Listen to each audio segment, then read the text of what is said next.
Senhoras e senhores, eis um visionário. De tédio ninguém vai morrer esse ano, né? De monotonia nós não vamos morrer. Cada dia uma aventura. E aí, meus amigos? Bom ou não? Na tarde dessa quarta-feira, em uma ida surpresa ao Senado brasileiro, Alexandre de Moraes disse: Lembrou que na virada do século não existiam redes sociais. Nós éramos felizes e não sabíamos, né? E me perdoe discordar, ministro, sem as redes sociais nós não teríamos acesso à divulgação de suas decisões que baniram contas no Brasil de forma sigilosa. E eu até entendo você não estar tão feliz hoje, mas eu tô. E como me faltam palavras, eu vou deixar a Natuza Neri falar por mim. Quem diria? Não há nada escondido que não venha a ser descoberto, ou oculto que não venha a ser conhecido. O que vocês disseram nas trevas será ouvido à luz do dia, e o que vocês sussurraram aos ouvidos dentro de casa será proclamado dos telhados. Não vou enrolar não, nesse vídeo nós vamos direto aos acontecimentos nucleares que aconteceram na noite dessa quarta-feira, 17 de abril. A Comissão de Assuntos Jurídicos da Câmara dos Estados Unidos divulgou uma série de decisões do ministro Alexandre que até amanhã da quarta-feira eram sigilosas. E para que você entenda, o nosso Congresso possui várias comissões, certo? Saúde, educação... Pois é, eles também têm. E foi um perfil oficial de uma dessas comissões, o Comitê de Assuntos Jurídicos, que em um arquivo de 541 páginas trouxe luz àquilo que literalmente até ontem estava escondido. Antes o contexto, porque contexto é importante. Como que isso aconteceu? Elon Musk havia prometido em uma postagem lá no Twitter que tornaria pública todas as decisões referentes à derrubada de contas solicitadas pelo Magnânimo. Na sequência, o Magnânimo foi lá e incluiu Elon Musk nos inquéritos. Em uma operação abafa, a mídia brasileira estava decretando que o assunto não deveria mais ser comentado porque era um absurdo a extrema-direita estar pautando o debate. E então, após uma série de jornalistas e personalidades de esquerda dizerem o mesmo, seu Barroso, presidente da Suprema Corte, declarou: Eu considero esse assunto encerrado do ponto de vista do debate público. Agora, qualquer coisa que tenha que ser feita, tem que ser feita no processo, se houver o descumprimento. Às vezes as pessoas fazem bravatas, mas não implementam as suas declarações. De modo que, por mim, esse é um assunto que a gente deve virar a página. Só que ele não podia estar mais errado? Não está encerrado, meu caro amigo. Reabra os trabalhos. Elon Musk disse que só iria divulgar os arquivos quando seus funcionários estivessem em segurança. Na sequência, o responsável pelo Twitter no Brasil se mandou. Rebatendo essa atitude, Alexandre de Moraes autoriza que a Polícia Federal interrogue os funcionários do Twitter. Truco. Então, em possível resposta a essa atitude, Elon Musk comunicou à Suprema Corte que a Câmara dos Estados Unidos estavam solicitando todas as decisões que envolvessem o Twitter e mais, que ele já tinha entregado. Toma 6! E foi através dessa solicitação da Câmara Americana que as decisões proferidas para a derrubada de contas chegaram às redes sociais no Brasil. Elon cumpriu sua promessa e, enfim, estamos assistindo o real xadrez 4D. Porque o que vai acontecer? Vão mandar derrubar a conta oficial do Comitê Americano? Não boto fé nisso, não. Bom, vamos ao teor do que foi publicado. O relatório se chama O Ataque à Liberdade de Expressão no Exterior e o Silêncio da Administração Biden. O caso Brasil. Então vamos de longas aspas. Em 2019, o Supremo Tribunal Federal concedeu-se novos poderes para atuar como investigador, promotor e juiz ao mesmo tempo em alguns casos. Em vez de depender de um promotor ou de uma lei oficial de justiça a abrir uma investigação, o presidente do Supremo Tribunal Federal, José Antônio Dias Toffoli, proferiu despacho outorgando ao próprio STF competência para abrir investigação. Ex-juízes do Supremo Tribunal Federal criticaram abertamente a medida como sem precedentes e em uma violação à Constituição do Brasil.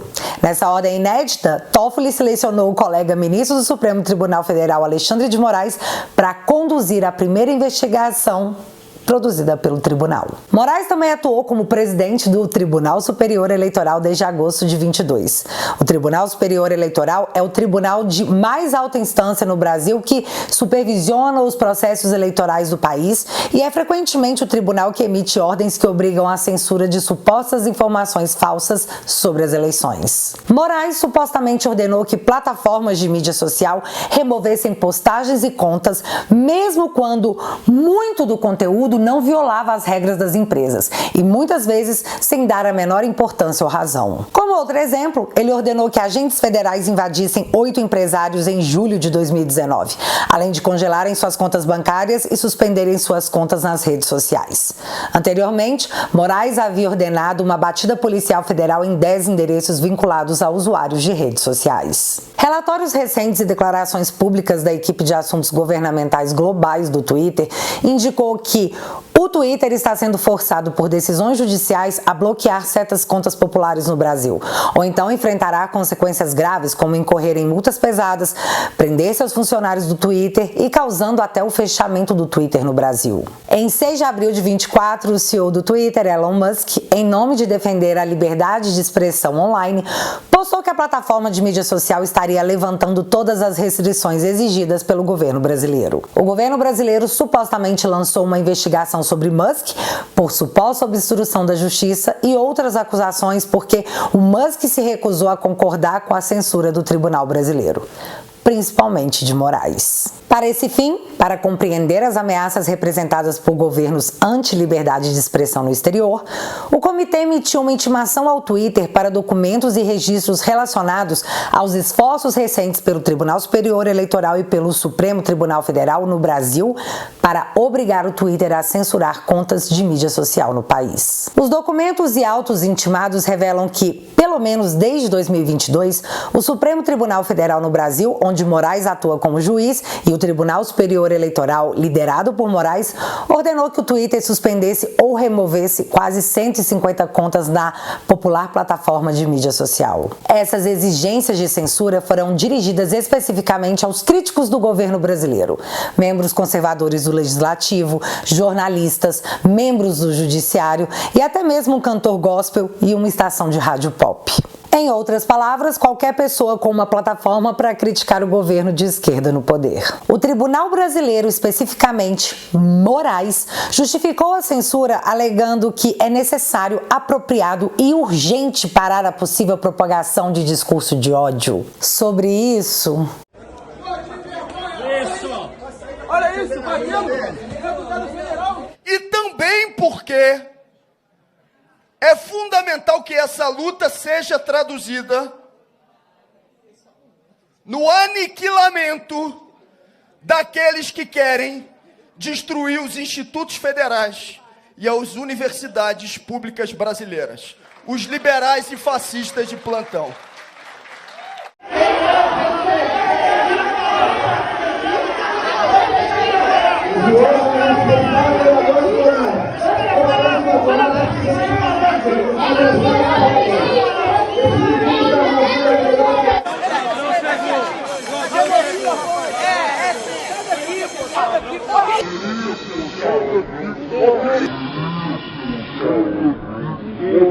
Mas também a subversão da ordem, o incentivo à ruptura institucional e à normalidade democrática através do bloqueio de contas nas redes sociais. Frequentemente, essas ordens deram às empresas de mídia social apenas 2 horas para cumprir as exigências da censura, ou então enfrentariam multas de até R$100 mil, cerca de $20 mil por dia, por descumprimento. Uma pausa aqui para a gente entender qual é esse ponto. Dezenas de decisões com solicitações de remoções de perfis continham um texto padrão, que era o seguinte texto, abre aspas. Senhor diretor, comunico-lhe que foi proferida a decisão nos autos sigilosos em epígrafe para imediato, com letra maiúscula, cumprimento nos seguintes termos. Diante do exposto, qual exposto? Só tem o aviso que a decisão é sigilosa, não tem exposto. Determino, em letra maiúscula, ainda a expedição de ofício às empresas Facebook e Twitter para que no prazo de 2 horas procedam ao bloqueio de canais, perfis e contas abaixo discriminadas, sob pena de multa diária de R$100 mil, com o fornecimento de seus dados cadastrais a essa Suprema Corte, também em letra maiúscula, e integral preservação de seu conteúdo. Aí ele vai e indica quais são os perfis que devem ser removidos, e essa é a única coisa que muda nas decisões, as pessoas que devem ser derrubadas. E por fim, conclui-se: diante do caráter sigiloso desses autos, deverão ser adotadas as providências necessárias para sua manutenção. Sem mais para o momento, aproveito a oportunidade para mandar um beijo para minha mãe, para o meu pai, especialmente para você. Não, mentira. Ele encerra aproveitando o momento para renovar os protestos de elevada estima e consideração. Em dezenas de decisões, era literalmente um copia e cola. E os que nos chamavam de mentirosos por dizer isso, agora podem ver com seus próprios olhos, apesar que muitos enxergam apenas o que desejam ver.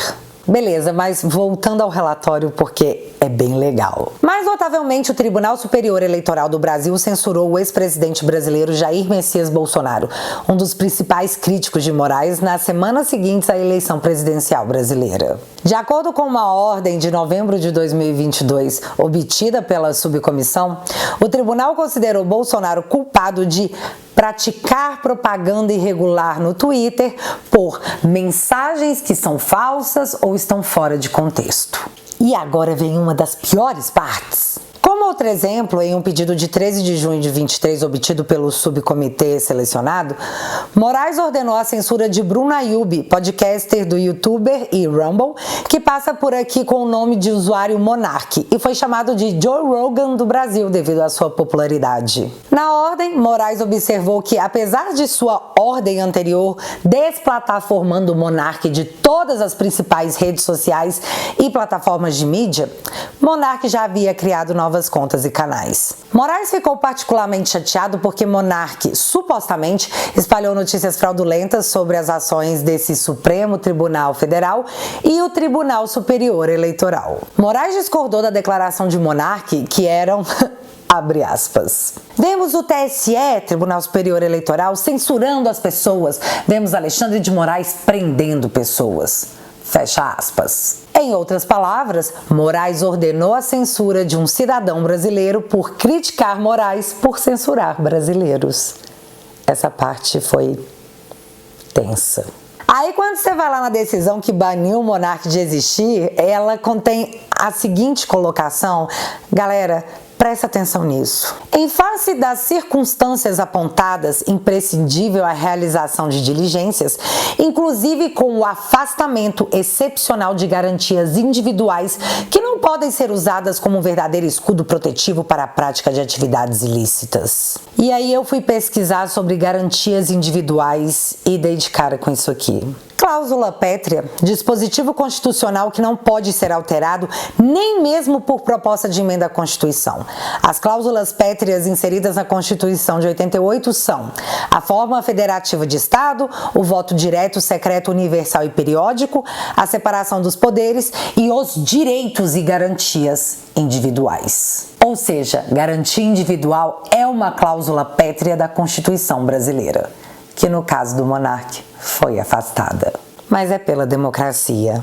Também quero chamar a sua atenção para outra pessoa, e o que eu vou mostrar aqui foi identificado nessas 541 páginas pelo David Agape, um dos jornalistas que publicou o Twitter Files Brasil. Presta bastante atenção nisso. Um dos casos sigilosos revelados agora pelo Elon Musk ao Congresso americano é o do então deputado estadual, o senhor Homero Marchese, e eu não tenho certeza se é assim que escreve o nome dele. O documento sigiloso abaixo mostra que Moraes determinou o bloqueio da conta de Marchese sem apresentar justificativas sob pena de multa diária de R$100 mil.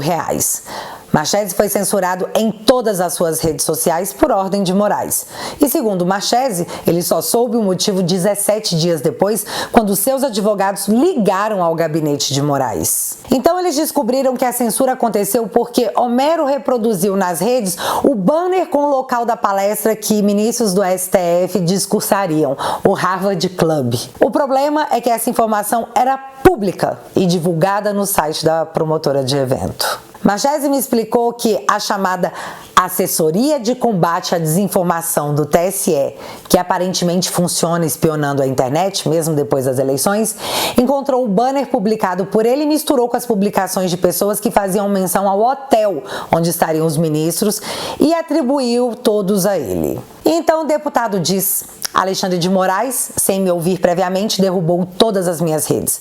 Eu só recuperaria a última e, mais importante, 6 meses depois. E aí o David mostra que o local da palestra foi realmente divulgado pela empresa e, inclusive, está no ar até hoje. Outro caso, na minha opinião, absurdo, foi o do Flávio Gordon. A decisão diz o seguinte, abre aspas: trata-se de procedimento iniciado a partir da informação da Assessoria Especial de Enfrentamento à Desinformação, concernente ao perfil de cunho golpista em rede social, normalmente dedicado a postagens que, no contexto de falsas acusações de fraude, incentivam a recusa dos resultados do pleito presidencial e tentam forçar uma intervenção militar. E aí ele coloca as redes do Flávio Gordon, né? Todas elas, assim, uma embaixo da outra. Porém, quando você vai olhar quais postagens eram, são essas aqui. Uma aspas para o New York Times textualmente e outra aspas para uma doutora em Direito. O The Guardian, inclusive, passa a definição dessa doutora, que é muito respeitada em sua defesa das mulheres e por seus livros sobre os direitos humanos. Citou a mulher em aspas, citou o New York Times, pum! Atentou contra a democracia e na decisão foi colocado como um golpista agitador. Foi o que eu entendi. Ah, o meu caso também tá lá, um dos, né? Nesse eu fui acusada de espalhar fake news. Simples assim. Fake news. Agora, quais? Mas o problema é espalhar fake news. Esse trecho da sessão dessa quarta-feira, onde o Marcel Van Hatten questionou o comandante do Exército, também deve ser objeto de inclusão nos inquéritos e os jornalistas devem também ser submetidos às mesmas sanções que nós. Dá uma olhada. O Supremo, Alexandre de Moraes, autoridades policiais, negando ampla defesa, direito a contraditório, publicidade e revogando o Código Penal Militar, ou ele ainda existe? Depois disso tudo, nós acompanhamos em todos os meios de comunicação, por exemplo, o Sul, lá do meu Rio Grande do Sul, as frequentes conversas entre Alexandre de Moraes e o comandante do Exército. O Globo, Bela Megalhos, frequentes conversas entre Alexandre de Moraes e o comandante do Exército. Agenda do Poder, comandante do Exército só decide promover general envolvido em investigação após consultar Alexandre de Moraes, que deu sinal verde. É o Alexandre de Moraes que manda no comando? Então é fake news, pede para botar, é fake news, pede para botar no inquérito, para Alexandre de Moraes investigar a Bela Megalha, é isso que o senhor quer? Comandante do Exército consultou Moraes antes de escolher general citar no caso Marelli, fake news, presidente. Peço encaminhar o inquérito das fake news, que o general do Exército proteja a sua corporação e peça ao ministro Alexandre de Moraes que tome providências. Ou então, o Exército está subjugado ao ministro Alexandre de Moraes e ao STF. O Exército tem medo. Um momento único, que diz muita coisa. E isso a tal assessoria de combate à desinformação não vê, né? E é óbvio que dentro dos documentos existem casos onde de fato as pessoas falaram mais que a boca, e isso merecia o devido processo legal. Nota bem o que eu tô dizendo. O devido processo legal. E sobre esse ponto de vista, eu fico com a opinião do Dr. André Marsiglia, que diz o seguinte, abre aspas, não está claro nos documentos relacionados se as plataformas recebiam sempre decisões fundamentadas ou se recebiam também apenas ofícios com ordens e comunicação da existência de decisão sigilosa. Caso nem todos os ofícios estavam acompanhados das respectivas decisões fundamentadas, é obviamente grave. Ofícios com ordens a partes e interessados devem sempre estar acompanhados de decisões fundamentadas. Ordens não servem apenas para serem cumpridas, mas também para ser objeto de recurso. Se não se sabe o fundamento dela, impede-se o democrático direito de recorrer. Além disso, é abusivo determinar sigilo sobre os fatos comunicados no ofício. Documentos dos autos podem estar sob sigilo. Os fatos existentes nos autos, jamais. Os fatos pertencem ao mundo, não aos juízes.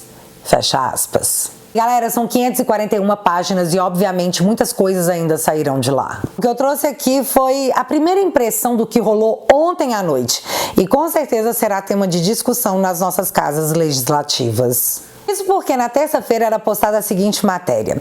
Em jantar com ministros do STF, Lula discute nova onda de ataques à corte e ofensiva internacional. Encontro na casa de Gilmar Mendes teve participação de Dino, Zanin e Alexandre de Moraes. Segundo a Folha de São Paulo, a preocupação é com a mudança de humor do Lira, que não gostou de ver o seu primo ser demitido após ele dizer que o governo mente e que o ministro Padilha é um incompetente. Segundo a mídia, o Lira vai pra cima e pode abrir 5 CPIs que seriam catastróficas para o desgoverno. Mas uma em especial chama muita atenção. E o governo? Olha essa apuração aqui do Caio Junqueira. O governo estuda como desmobilizar essa possível CPI que pretende apurar eventuais abusos de autoridade do STF e do Tribunal Superior Eleitoral. A apuração do Caio Junqueira e destaque no site da CNN. A avaliação é de que essa é a comissão que teria maior potencial de causar desgaste ao governo. Primeiro, porque se a tensão entre legislativo e judiciário crescer, a tendência é de que o governo amplie as dificuldades de conduzir a agenda no Congresso, cresce num momento em que o Executivo ganhou tempo para tentar evitar a derrubada dos vetos de Lula, principalmente aqueles 5,6 bilhões de reais em emendas de comissão e aquele que barrou as saidinhas dos presos. E segundo, porque uma CPI com esse escopo ameaçaria prejudicar a considerada ótima relação entre o Executivo e o Judiciário.